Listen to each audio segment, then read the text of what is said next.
Švento Aleksandro bažnyčia, pirmoji bažnyčia Varnius, pastatyta 1414 metais Vytauto didžiojo rūpesčiu, yra nuo garbę pavadinta Švento Aleksandro vardu.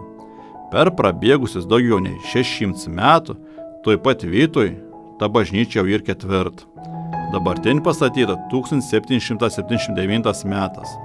Vėlyvoji Lietuvos baroko ir medinis liaudies architektūros pavyzdys. Po antrojo pasaulinį karą sovietų okupacinės valdžios ana buvo uždaryta, paversta baldų krautojų, sandėlių ir barbarišką suniokotų. Atgaus nepriklausomybę, sugrąžinta tikintiesiems ir restauruota. Suki dešinį šaligatviu apie kilometrą 300 metrų keliauk link Debesnų botaninį taką pradžios. Tak pradžią žym metalinis bokštas, primenantis paukščių lizdą. Apėjęs taką išlys pritilt per varnėlį. Tuomet sukai dešinį ir keliauk apie 600 metrų tiesiai centrinį miesto aikštę. Ten prie skelbimų stendą iškuo kitos nuorodos.